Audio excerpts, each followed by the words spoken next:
que a paz do nosso Mestre Jesus permaneça em nossos corações. É uma ocasião muito especial, particularmente para mim, que desde o início daquela pandemia eu também me afastei desse contato com os nossos irmãos do Tupiara e também com os irmãos que aqui vêm em busca de um auxílio, de uma proteção divina. E é justamente essa busca da proteção divina é que nos remete ao doutor que está sendo homenageado, o nosso querido Pedro Ernesto. Todos nós já ouvimos falar em Pedro Ernesto, principalmente porque o nome dele está fixado como um prédio lá da prefeitura,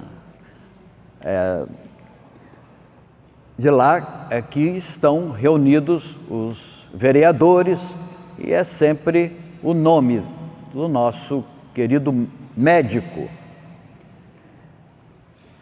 É um pouco, talvez, cansativo de nós nos lembrarmos de detalhes da vida dele, porque o que ele viveu e o que ele fez pela nossa cidade é muito importante para os que viviam aquela época. Ele era um político também, além de médico. Como médico, ele atendia sempre aos mais necessitados e fazia todo o possível para levar o cuidado para aqueles que tinham dificuldades em pagar por tratamentos em outros locais. Fundou hospitais, um deles ainda tem o seu nome, mas é bom que nós nos lembremos algumas datas. O nosso querido, ele nasceu, Pedro Ernesto, em 1884, em Recife. Ele faleceu em 1942, aqui no Rio. Ele começou o seu curso de medicina na Bahia, Salvador, Bahia, e terminou o curso aqui no Rio de Janeiro, na Faculdade Nacional de Medicina, que funcionava ali perto da Praia Vermelha. Depois esse prédio foi desmanchado. É bom que nós lembremos que em 1915 ele foi diretor da Policlínica de Botafogo. Em 1918, na Casa de Saúde Pedro Ernesto, aí com o nome dele. E o Palácio Pedro Ernesto é a atual Câmara Municipal do Rio de Janeiro. Ele foi membro da Academia Nacional de Medicina. E esse fato também me faz lembrar do meu querido irmão Glaciomar, que já faleceu, que também era membro da Academia Nacional de Medicina. Pedro Ernesto também era membro da Academia Francesa de Medicina e do Colégio Americano de Cirurgiões. Então, como um médico, ele alcançou lugares que muitos dos médicos atuais almejariam também conhecer e serem reconhecidos. Mas Pedro Ernesto, ele extrapolou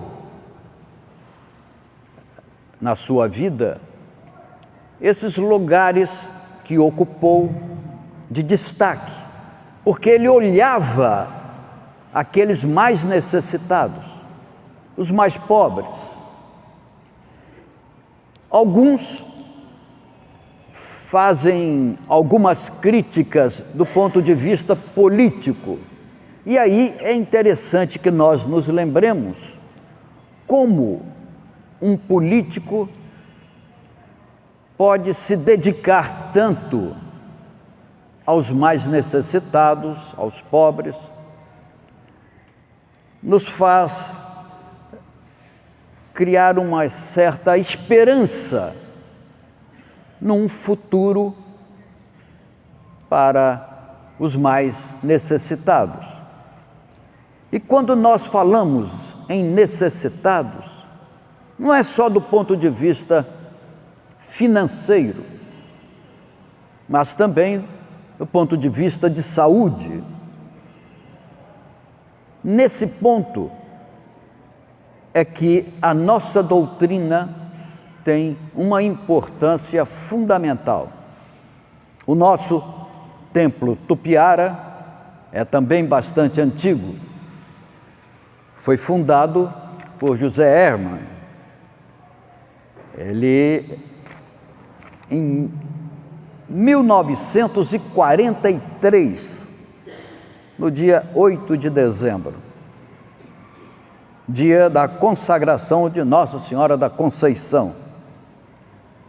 O José Hermann, ele tinha uma vocação para a religião. Ele, no início da sua vida, ele entrou para estudar um pouco do catolicismo. Se matriculou e tinha o ideal de se tornar um padre. Ele nasceu em 1903, em Diamantina, Minas Gerais.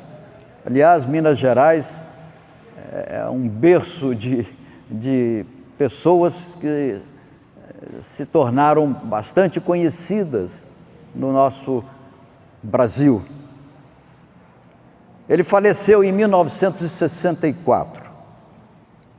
E aqui o nosso Tupiara continua fazendo o mesmo objetivo, de cuidar daquelas pessoas que necessitam de amparo, não apenas material, mas principalmente de um amparo espiritual.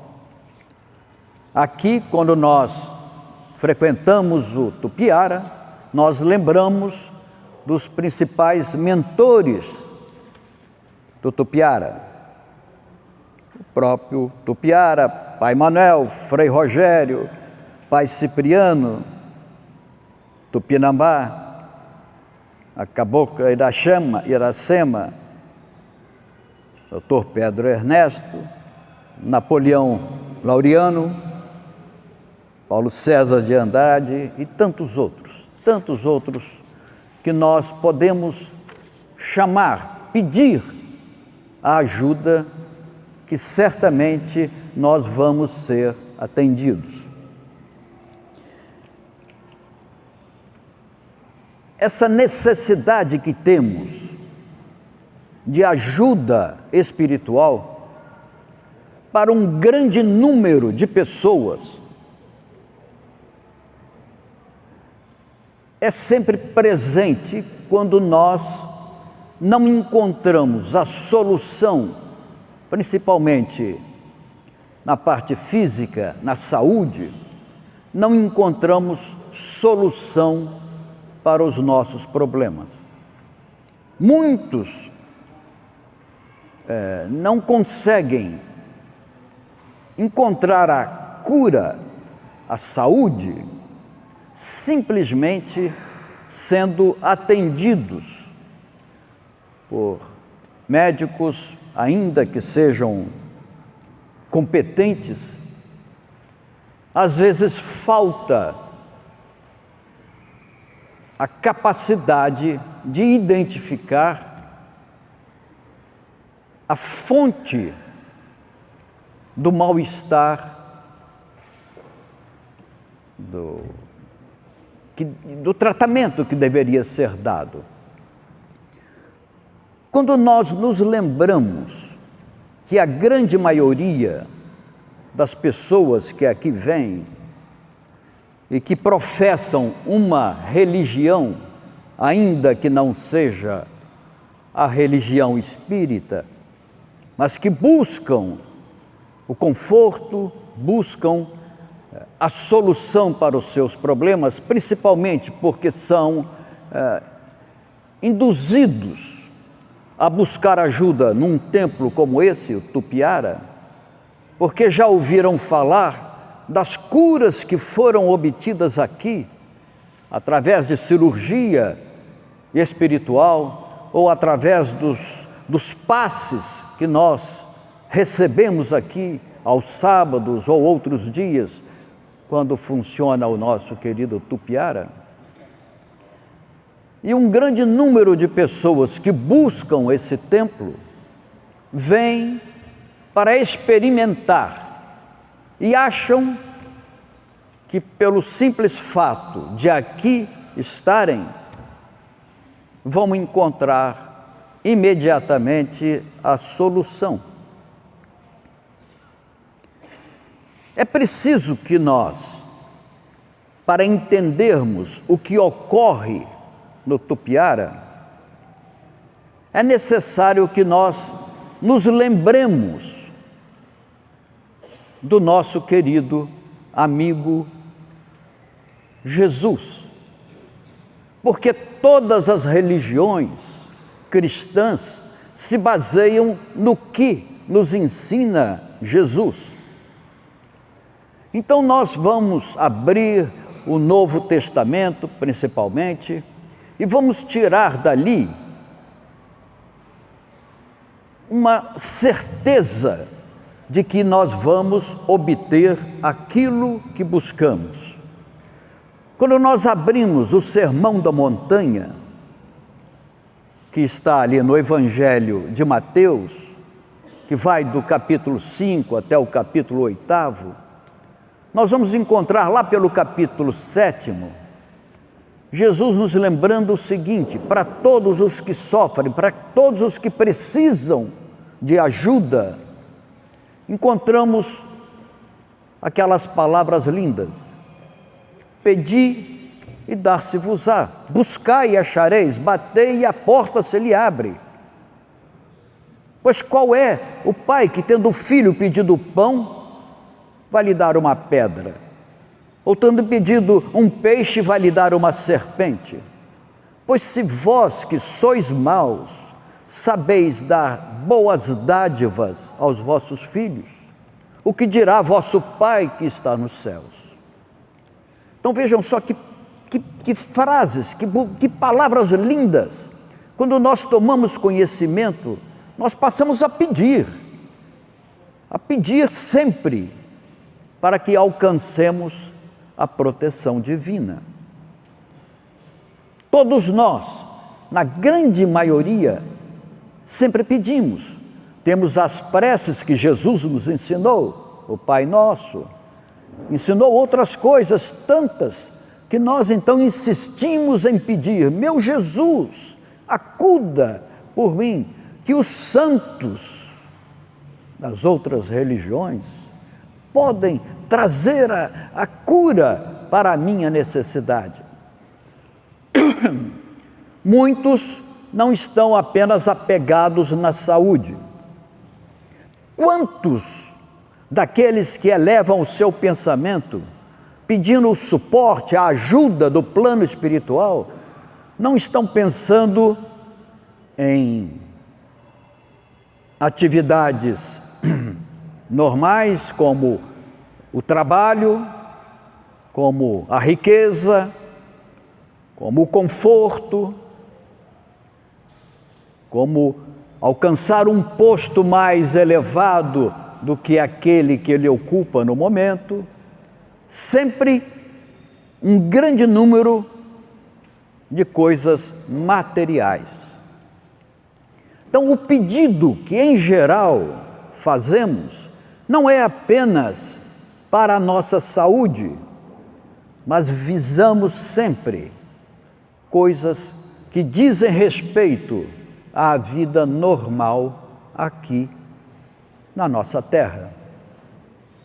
Principalmente porque Jesus disse: pedi e dar-se-vos-á, buscai e achareis. Entretanto, quando nós pedimos muito e não encontramos aquela fé que Jesus falava que nós devíamos ter, porque nós podemos ter uma fé a ponto de movimentar montanhas. Vocês se lembram de passagens dentro do Evangelho onde Jesus falava essa frase? Tem uma que está lá no Evangelho de Marcos, em que Jesus estava caminhando e viu uma figueira. Ele foi buscar um figo, foi buscar na figueira. Entretanto, chegando lá, não encontrou figos. E ele, diz Marcos, que ele teria amaldiçoado a figueira, e a figueira se secou. E os seus apóstolos ficaram muito impressionados com o fato de Jesus ter dito: não nasça nenhum figo de você, falando com a figueira. Eles ficaram admirados de ver a figueira que secou no dia seguinte. Essa passagem pode ser discutida e analisada,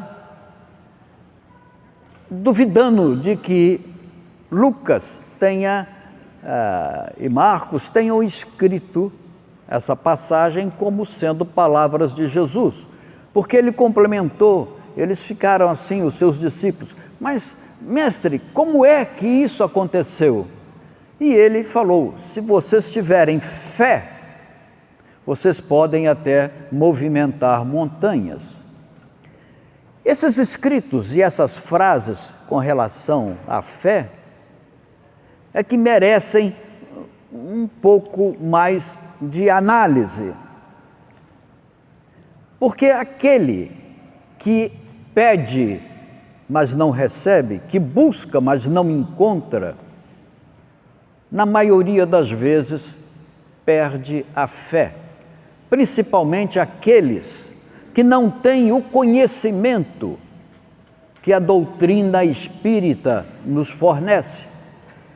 Porque dentro da doutrina espírita, nós mantemos a nossa fé, pedimos ajuda, e quando nós não recebemos imediatamente a ajuda e o amparo que nós achamos que fomos abandonados pelo plano espiritual, aí nós nos lembramos, nós espíritas, nos lembramos de uma palavra-chave, resposta às nossas dúvidas, palavra que se chama reencarnação. E é interessante que esse fenômeno da reencarnação sempre existiu. A reencarnação é citada aqui no Novo Testamento. Uma vez Jesus, junto com seus discípulos, ele pergunta assim: quem dizem o povo, que diz o povo que eu sou? Quem eles dizem que eu sou? E a resposta dos seus discípulos está lá escrito no Novo Testamento. Uns dizem que és Elias, outros dizem que és Jeremias ou algum dos profetas. Essa simples frase, que é analisada, estudada, lida por todos aqueles cristãos de outras denominações religiosas, como é que eles não interpretam? Por que Jesus perguntou quem era ele? E uns dizem que és Elias, outros dizem que és Jeremias. Elias e Jeremias eram profetas que viveram 200 anos antes, 300 anos antes de Jesus. Então, outras pessoas achavam que Jesus poderia ser a reencarnação de um desses profetas. Está lá na Bíblia. Entretanto, os nossos irmãos, que nós prezamos muito, porque são estudiosos e têm fé, eles não conseguem interpretar o problema da reencarnação, ou seja, das sucessivas vidas, que a análise dessas várias vidas que nós vivemos está citada na Bíblia. Tem uma outra passagem muito interessante, quando Jesus sobe ao Monte Tabor, ele leva consigo a Pedro, a Tiago e a João, lá em cima, e aí ele se transforma, não é que tenha se transformado, uma luz intensa toma aquele corpo, as suas vestes brilham, ele próprio brilha, muita luz. Então Pedro fica tão emocionado que fala assim: Senhor, bom é estarmos aqui, vamos construir 3 tendas, uma para ti, outra para Elias, outra para Jeremias. E daqui a pouco, ouve-se uma voz que fala assim: esse é o meu filho amado, a ele ouvi. Logo em seguida, aquele fenômeno é dissipado e eles começam a descer do Monte Tabor. Então os seus discípulos perguntam a ele: mas mestre, quando é que vai acontecer que haja a vinda do Messias prometido? Não é necessário que venha Elias, porque no Velho Testamento falava que Elias tinha desaparecido e que ele haveria de aparecer de novo. Então Jesus fala assim: olha, Elias já veio e fizeram com ele tudo o que quiseram. Então Jesus completa, está lá no Evangelho de Mateus. Então eles se convenceram de que Elias teria reencarnado como João Batista. Essa passagem também está analisada e estudada por todas as denominações religiosas cristãs. Aí aparece o nosso espiritismo, a nossa doutrina espírita, através de Kardec. Não ele não é o responsável, não é com Kardec que começa a aparecer a reencarnação, não é com Kardec que começa a aparecer os fenômenos mediúnicos. Os fenômenos mediúnicos sempre existiram, sempre. Então, ali, com a nossa doutrina, da qual o nosso Tupiara faz parte, nós aprendemos que as sucessivas vidas é que nos levam gradativamente a nos tornarmos pessoas melhores, pessoas que passam a aceitar as determinações divinas e que nós, pouco a pouco, isso a ciência também ensina, que o ser humano já foi tão, como é que nós podemos dizer assim,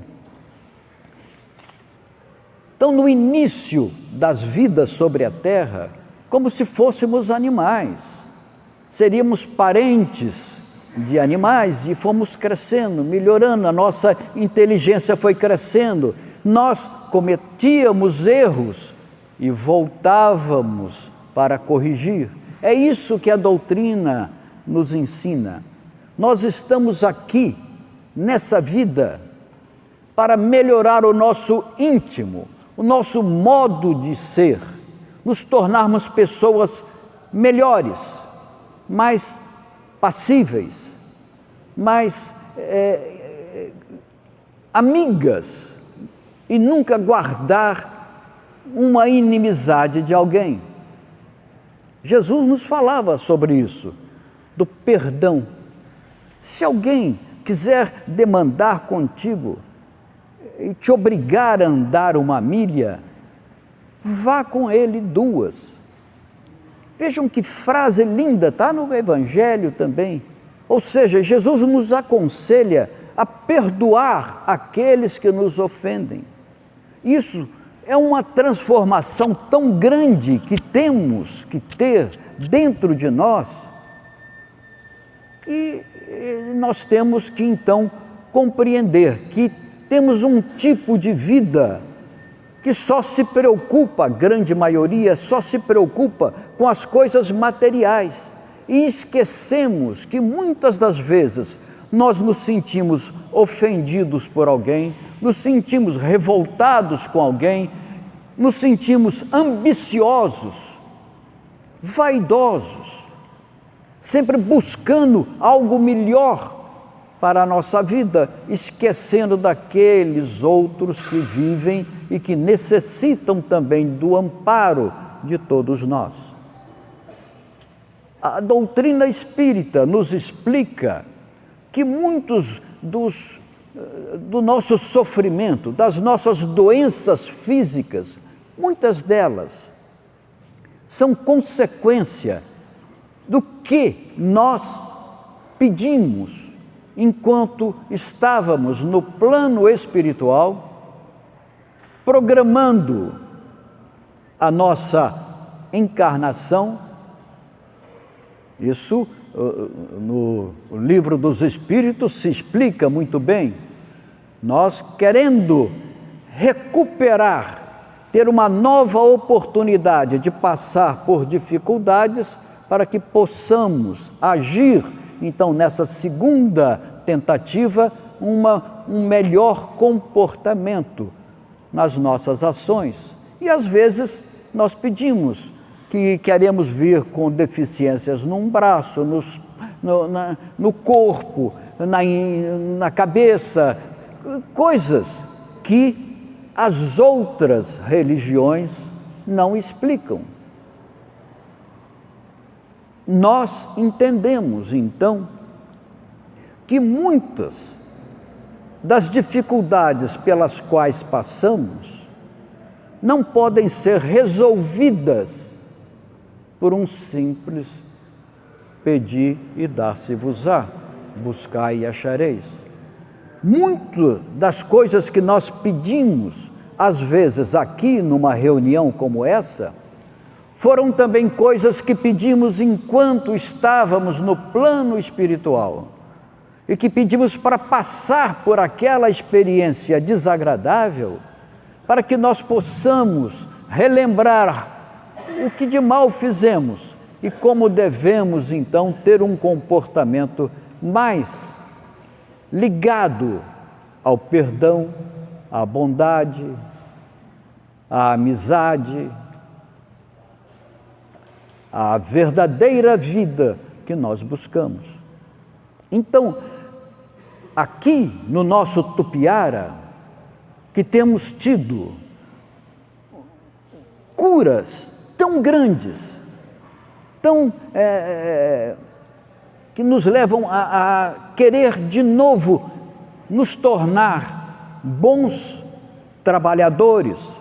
A maioria dos que aqui estão como médiuns são aqueles que passaram por dificuldades, encontraram a resposta aos seus anseios, entenderam o que vem a ser a reencarnação e se colocam à disposição para ajudar aqueles que aqui vêm em busca do amparo.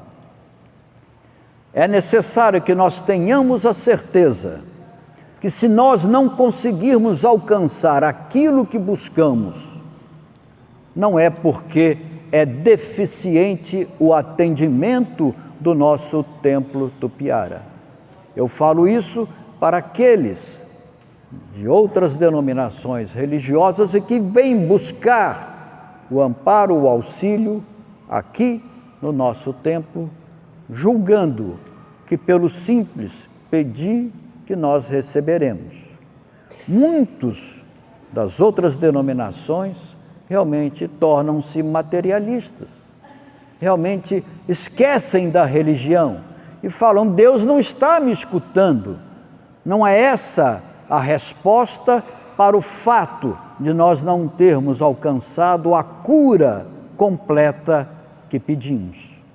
Quando nós não alcançarmos essa cura completa, nós temos que agradecer a Deus. Meu Deus, eu te agradeço de ter me dado essa oportunidade de passar por esse sofrimento e entender que eu tenho ao meu lado pessoas a me suportar, a me ajudar, a me informar que eu devo passar por essa dificuldade para mais tarde, no plano espiritual, eu alcançar um local mais elevado.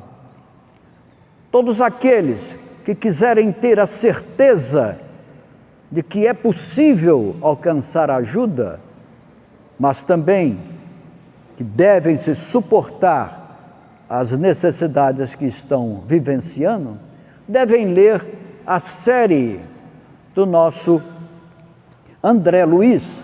André Luiz publicou, através da psicografia de Chico Xavier, 13 livros, e lá nós aprendemos como é a vida nossa aqui na Terra, essa que estamos vivendo, e como é a vida espiritual, a explicação do projeto que fizemos para reencarnarmos aqui. Pedro Ernesto é um deles. Ele está trabalhando, mais do que trabalhava aqui como político. Ele está trabalhando como aquele que é sempre lembrado e sempre disposto a nos auxiliar e a nos explicar a cura que podemos ter no nosso espírito, muito mais do que no nosso corpo. Que Jesus esteja conosco agora e sempre.